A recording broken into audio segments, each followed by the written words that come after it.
I must tell you that I started as a preacher on note in the circuit, and actually not far from here, I don't think. I've lost my bearings, having been moved out of Pretoria by the church in 1973, but I did my first little bit at, Littleton. It was Littleton Church. That's really where I started. So you're reasonably responsible for the way I've turned out. I must make some confession to you. I was doing my third year in philosophy and English and psychology at UNISA, and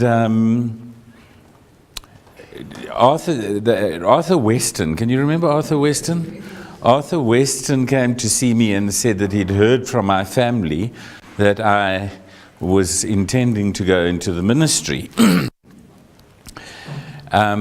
So he asked me what theology books I was reading. And that certainly, I was hardly even reading the Bible at that stage. So he kind of put me through all my paces, and there were two books that we had to be examined on. The Bible, Its Meaning and Purpose by E.W. Grant. I don't know whether you remember that. And An Approach to Christian Doctrine by Lewis. Not C.S. Lewis, Greville P. Lewis, if I remember correctly. And I started reading these books, and I must be honest with you, they were boring beyond boring. So I failed my candidates examinations over here, 28% for theology, because I was just writing from my Sunday school knowledge, for both subjects. And God's got a way of getting us, because I then was appointed as supervisor of studies many years later in the Grahamstown district. In about, I think it was 1979 or 80. And I was district supervisor of studies for about nearly 20 years. And had to prepare candidates with those two books. So eventually I knew the Bible, Its Meaning and Purpose, and An Approach to Christian Doctrine.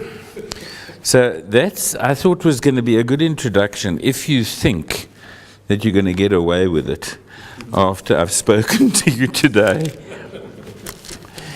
Clearly, inequality is a constant in our experience of life. Jesus says to Judas and to the disciples, after that woman comes in and breaks that very expensive perfume over his feet, surely this could have been sold and the money given to the poor. And Jesus says, the poor you will always have with you. But she has done a beautiful thing for me. And so that does not mean, I don't think, que sera, sera. You could never imagine that about Jesus' ministry, particularly considering where his footsteps took him. But also to say that as we read Scripture, one of the amazing things about it is that it kind of has a way of, being found in the streets and in the villages and in the cities of South Africa. Sometimes you can read a passage of Scripture and you can think, let me give you an illustration. I got involved in Kulini. Now, you know what happened in Kulini. A young boy, a 16-year-old, stole a sunflower for the seeds, obviously. And he ended up dead. And because of the work I'm doing on hearings, I went off and first of all went to a meeting in Lichtenberg, because the community in Kulini exploded into anger. You with me? Any rate, so I was eventually, to cut a long story short, taken into Kulini, to his home.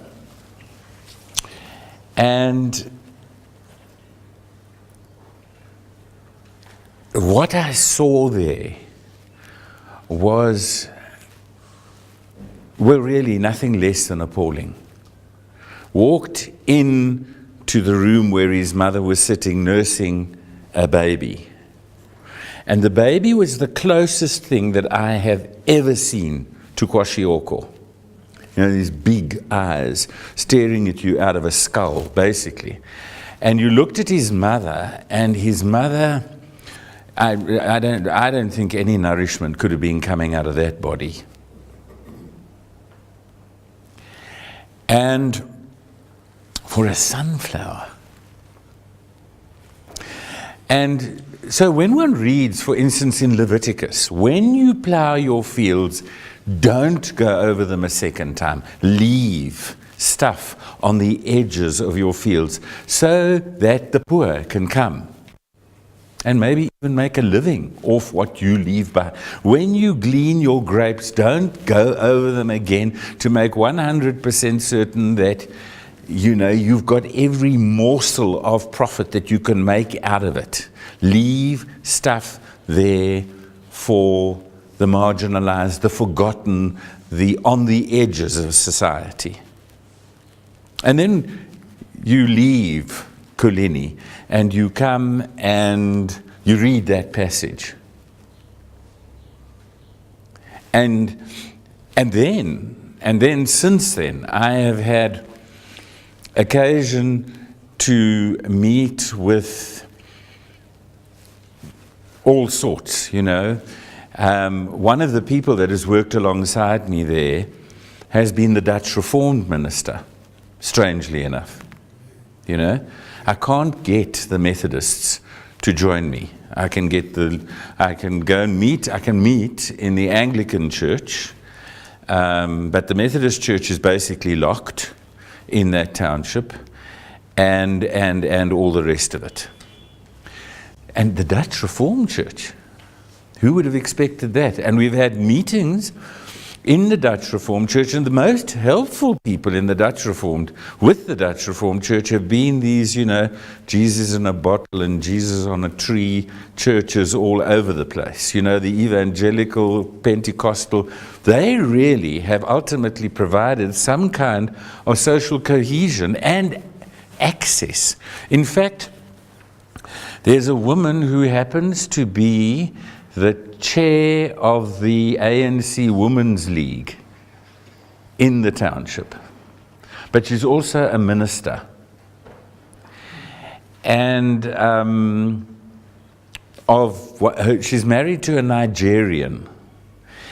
And so it's, from a theological point of view, from Lewis and an approach to Christian doctrine, she's on a pear tree somewhere. You understand? But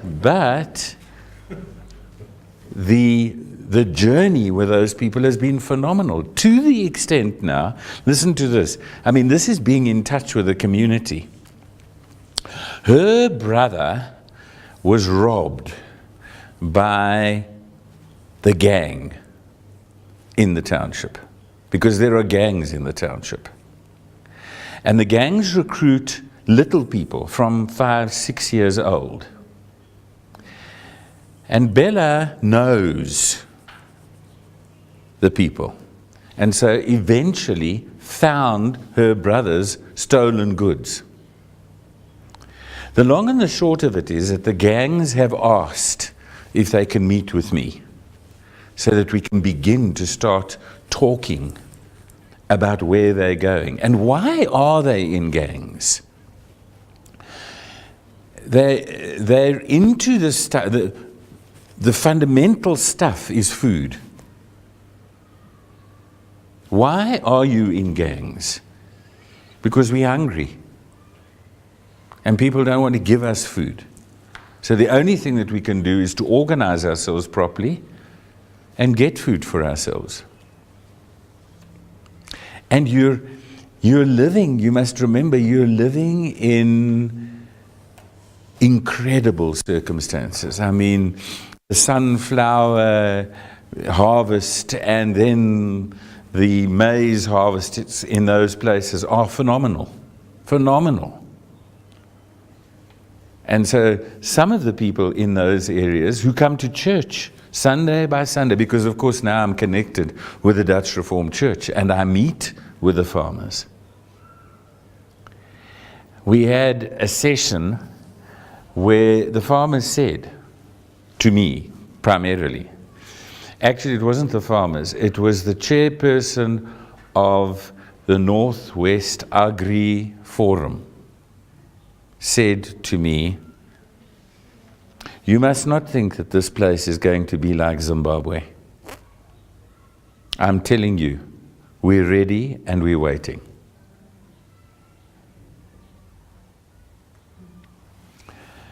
So it's been, and then at the end of a very emotional meeting, because the farmers, are, in my opinion, need a hearing because they are so traumatized with the murders that have taken place on the farms around them, you know, so that it might not have happened on my farm, but when I hear what happens on your farm, I can't just listen to that and not think, when is it coming my way? So it's a complex of issues that are happening around our country, and where, as Christian people, one of the lectionary readings from this last Sunday was, you are salt and you are light. And if salt has no value, you can't really taste the difference of one food type from another.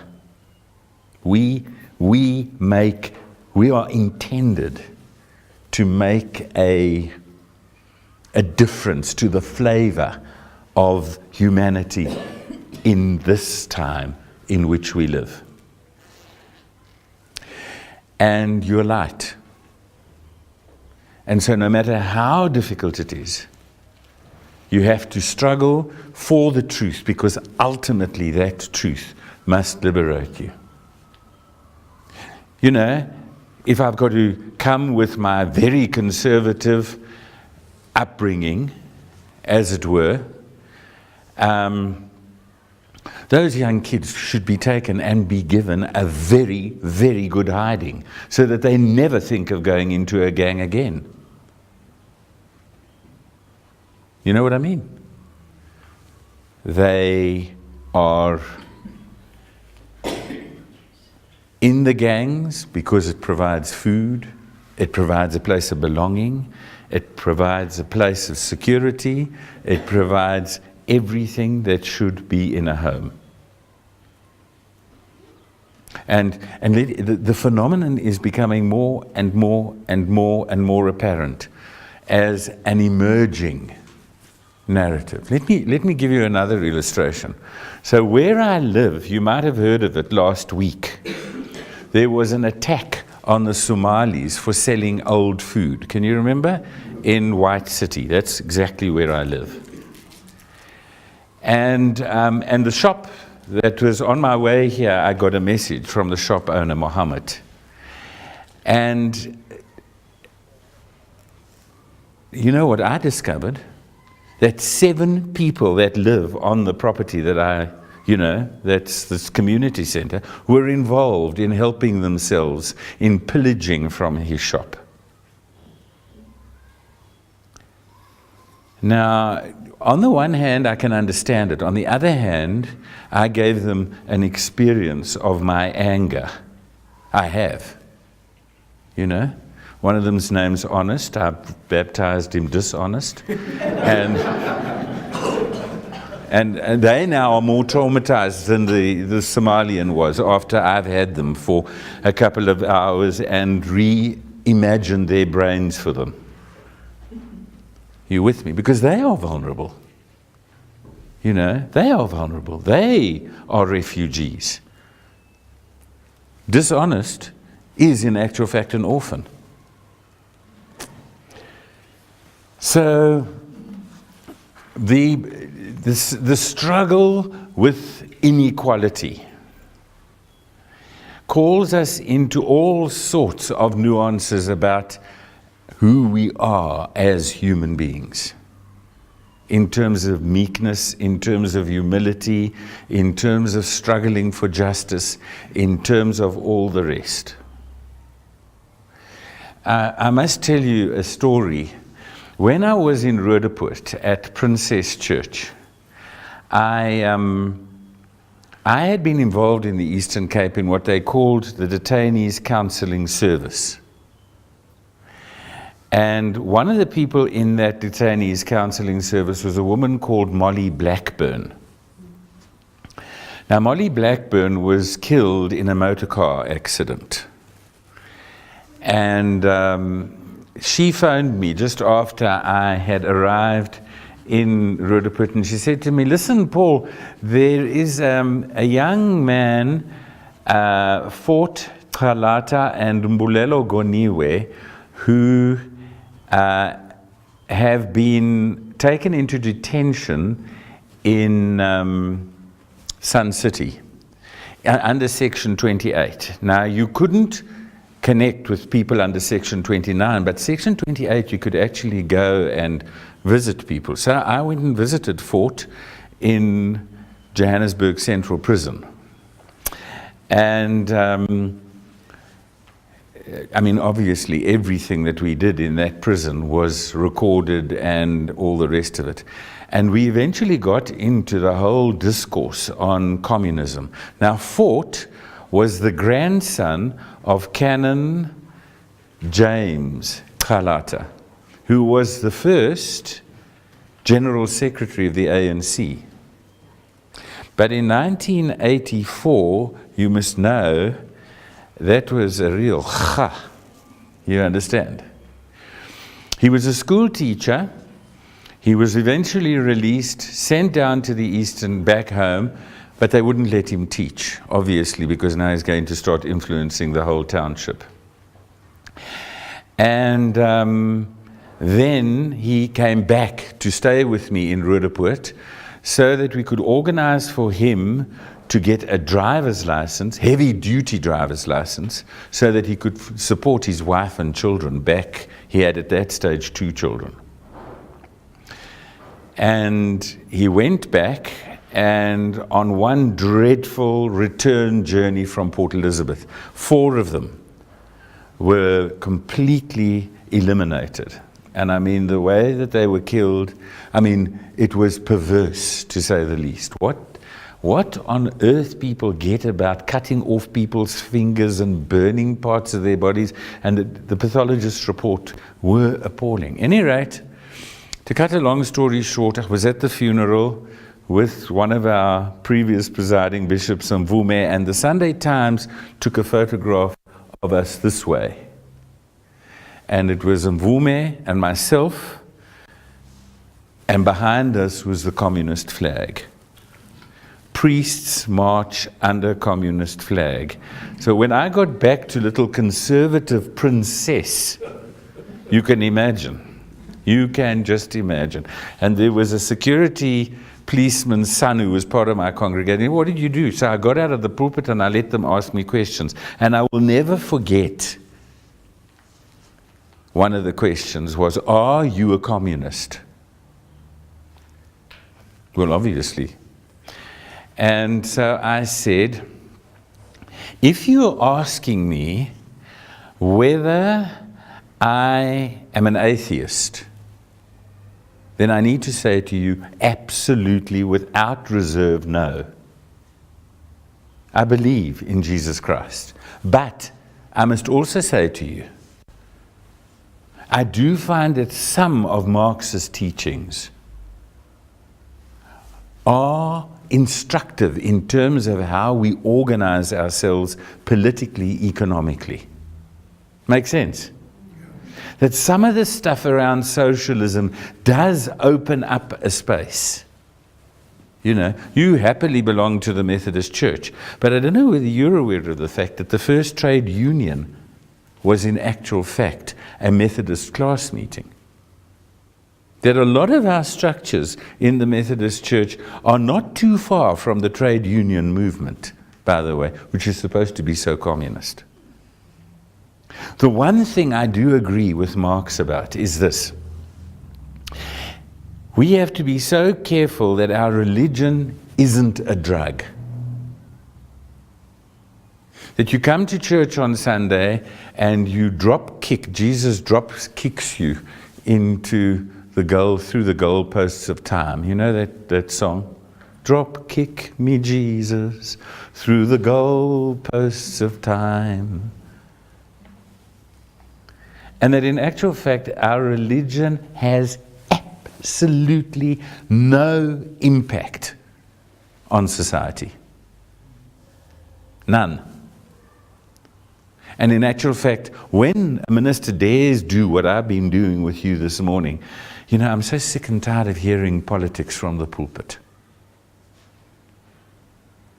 Do you honestly believe in Mickey Mouse Jesus, who sits in a little corner over there and doesn't have any impact on conscience, on justice, on money, on politics?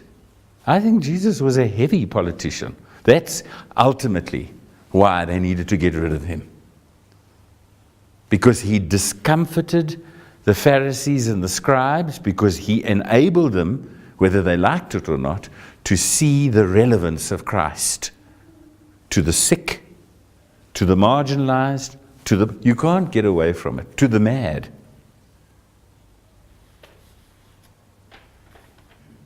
And that's not just interesting stories, you know. That model is set before us so that we have to struggle to become like that. Otherwise, I hate to tell you, religion is a mere performance. So I want to read two stories to you. And I'm going to read in Matthew chapter 25.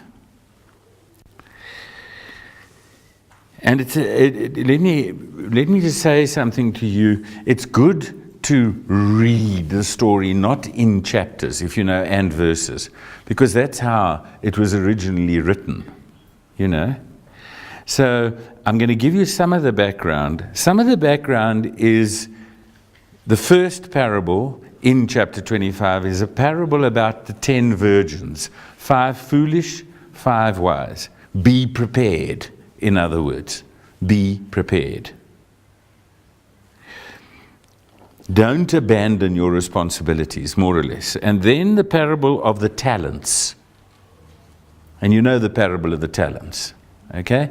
And the parable of the talents are about giving, I'm not sure what it is, 5 talents. 5, 2, and 1. All right? And the person who's given 5 makes another 5, 2 makes another 2. Well done. But I knew you were hard, so I buried my talent. Here it is, back to you. Sorry, I didn't clean off the soil, but there it is, to give it back to you. Get out of my sight. And the same thing is used in both of them. Okay? Knock, knock, knock. Please, we're late, I know. Get out. And then he takes this one who saved his money and gave it back to him exactly as it was. And it ends with those beautiful words, and throw that worthless servant outside into darkness where there will be weeping and gnashing of teeth. And now I'm going to read you the story that comes next. So hold those two stories in your mind. When the Son of Man comes in his glory and all the angels with him, he will sit on his throne in heavenly glory. All the nations will be gathered before him, and he will separate the people one from another as a shepherd separates and the goats on his left. Then the king will say to those on his right, "Come, you who are blessed by my Father, take your inheritance, the kingdom prepared for you since the creation of the world. For I was hungry, and you gave me something to eat. I was thirsty, and you gave me something to drink. I was a stranger," or a foreign national, "and you invited me in. I needed clothes, and you clothed me. I was sick, and you looked after me. I was in prison, and you visited me." Then the righteous will answer, "Lord, when did we see you hungry and feed you, or thirsty and give you something to drink? When did we see you, a stranger, and invite you in, or needing clothes and clothe you? When did we see you sick or in prison and go to visit you?" The king will reply, "Tell you the truth, whatever you did for one of the least of these, you did for me." Then he will say to those on his left, "Depart from me, you are cursed, into the eternal fire prepared for the devil and his angels. For I was hungry, and you gave me nothing to eat. I was thirsty, and you gave me nothing to drink. I was a stranger, and you did not invite me in. I needed clothes, and you did not clothe me. I was sick and in prison, and you did not look after me." They also will answer, "Lord, when did we see you hungry, or thirsty, or a stranger, or needing clothes, or sick, or in prison, and did not help you?" He will reply, "I tell you the truth, whatever you did not do for one of the least of these, you did not do for me." Then they will go away into eternal punishment, but the righteous to eternal life. And then, sorry, these are really hectic passages, aren't they? There was a rich man who was dressed in purple and fine linen and lived in luxury every day. At his gate was laid a beggar named Lazarus, covered with sores and longing to eat what fell from the rich man's table. Even the dogs came and licked his sores.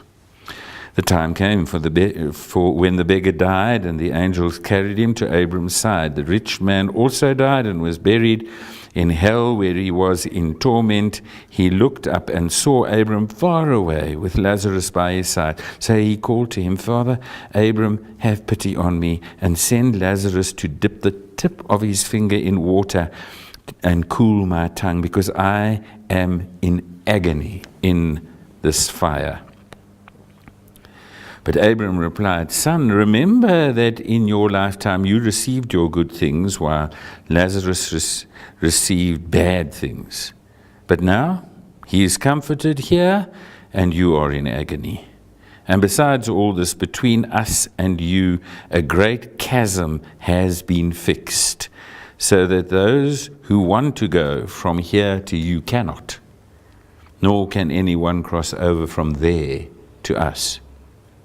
He answered, "Then I beg you, Father, send Lazarus to my father's house, for I have 5 brothers. Let him warn them, so that they will not also come to this place of torment." Abram replied, "They have Moses and the prophets. Let them listen to them."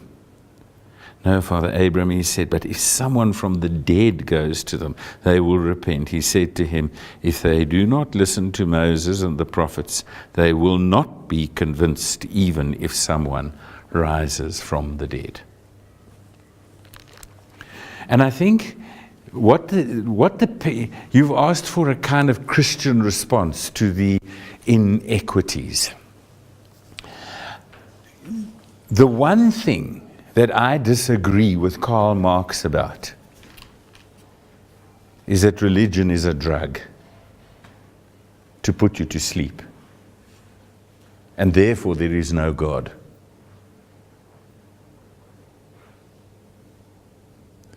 And I think that in 2018 that is our responsibility, to prove on that point that Karl Marx is wrong.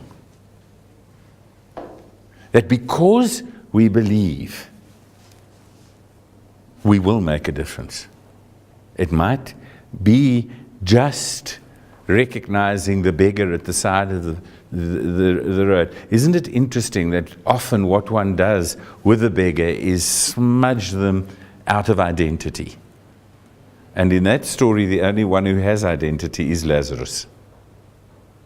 The rich man is faceless, really.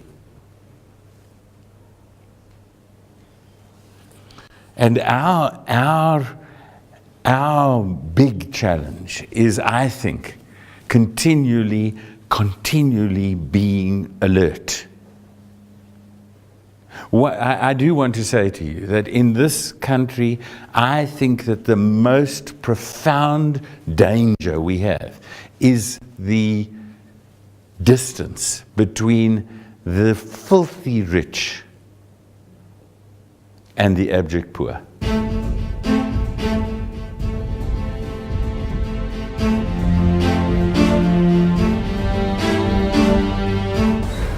You know, you get people that come to your door or your gate now that's closed. I, as a woman, do not feel safe going there and when they ask for bread or something, I'll have to ask someone else to go to the gate because I'm so terrified that I might get shot. And yet I want to help. How do you overcome that? How does a person judge how much you must give? I read a book once that said, if you feel so strongly that you give lots away, you will end up also being a poor. Rather, invest, and the interest you have on whatever you've invested, that you give to the poor. So how does somebody know exactly when they are doing the right thing and giving the right amount? But the difference from when we were children to where we are now, with our children, my son was in a school in Pretoria where he was the only white man. Only white. The rest of all Africans, all other nationalities. So are we improving? You know, in why or is this going to cause more trouble?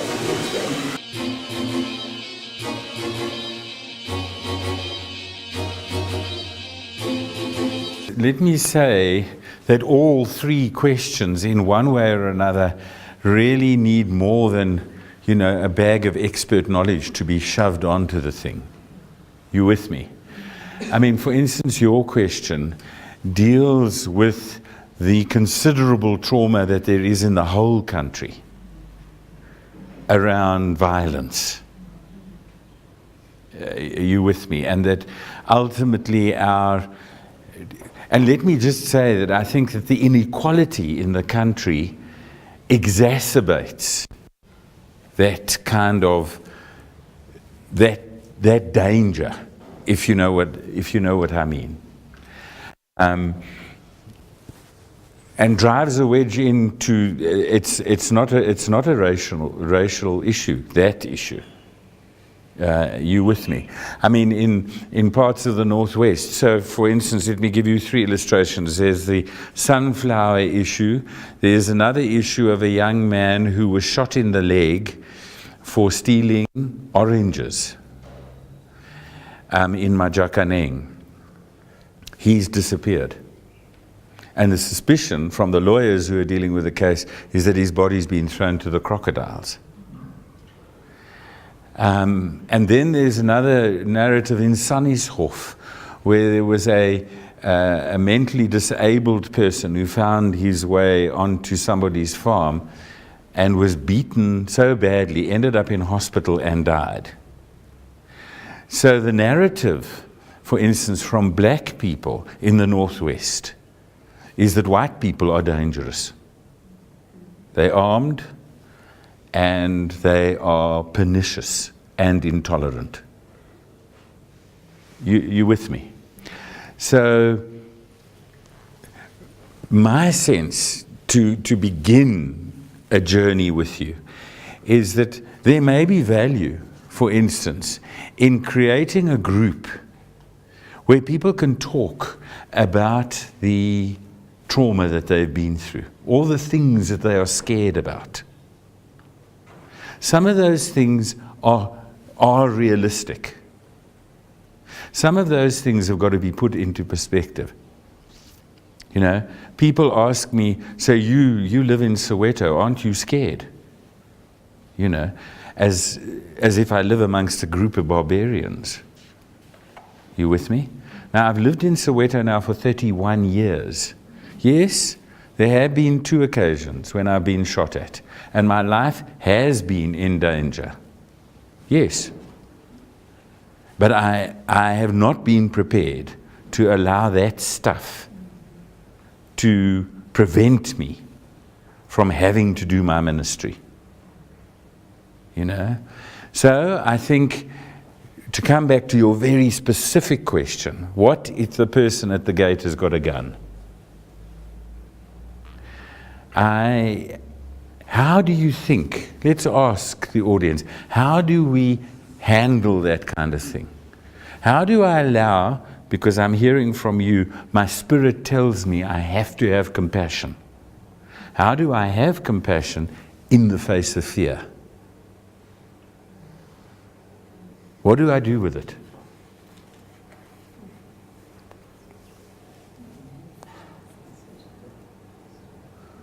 Now, you know, the other day I was driving here through my Marabastad, and I had my window open, little bit, that one, you know, the passenger. And this man came and put his hand through the window and took my diary. I mean, which is more important to me than anything else. I want to tell you, I created such a noise. And having preached at Central Methodist without a microphone, I can deafen you when I really go up a couple of decibels. And eventually I stopped all the traffic with just the noise I was making in my little Kia. You understand? And I was furious with him. You understand? But I'm not going to stop going through Marabastad, not on your life. I want to find him. So my response to fear is anger. You know, the one time I was shot at, I must tell you the story. I'd come, and it was, I can still remember, it was the 26th of November. It was the day I married Smanga Kumalo to his wife. And I'd come back from doing a wedding, and I was carrying a whole lot of stuff in my arms, you know. And I got out of my car on this side, walked around this side, and as I got to this part of the car, a young man came with a gun and said, "Give me your keys." So I said, "What did you say?" And he fired a shot. I said, "What did you say?" He said, "Give me your keys." Fired a shot. I said, "I don't care what you do to me, I'm not giving you my damn keys." Fired another shot, and then pulled the trigger, and I then, by that stage, was saying, it's just a cap gun, you know. So I thought, but I better get out, ran down to my thing, and he fired another shot. Got into my room, I was carrying clothes, and put the clothes that I'd been wearing into the basket, and lifted my stole, and the stole went, do, do, do. A thing on the journey to the new land in Benoni. So I thought, well, I better go and tell my bishop about this, because there'd been a hang of a lot of stuff around me at that stage. And I went, and James Massey, who was my colleague in the education, was sitting near the back, as he always did, doodling with something or other. And I called him out, and we found 2 bullets in the stole. There were 2, you know, the 2 bullet holes, 3 bullet holes were there. And I mean, I was carrying it here, you understand? So he was quite accurate. At any rate, the next week I was at a Sunday school meeting. And I got a message from the sister-in-law of Mrs. Sisulu. And the message said, "Tell Paul not to worry. The young man who was up to nonsense this last Saturday, we have found him and we've dealt with him." I didn't want to know what they'd done, but that never happened there again. You know, the important thing that you raise is that when you start engaging, it's not a free-for-all. It's not a what? Free-for-all. And there can be no guarantee that as one starts making the small differences to justice that you won't become a target. Sometimes it helps to organize groups that can care for the people who come from house to house. Sometimes it helps that you try and put in place things that don't leave you singularly vulnerable. But I cannot say to you, there's a guarantee of your safety. I happen to think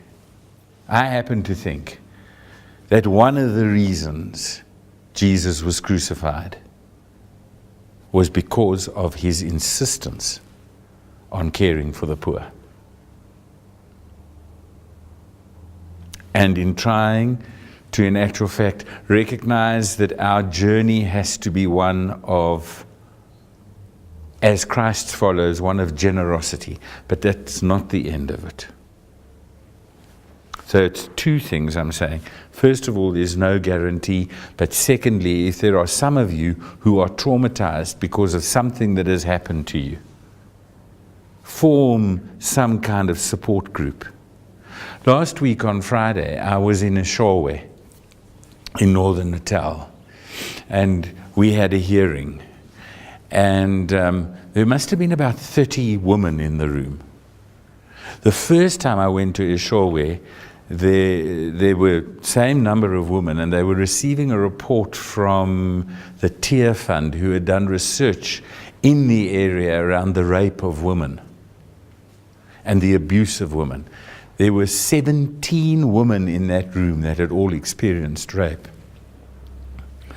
And they have created a support group for not what they call victims, but for survivors.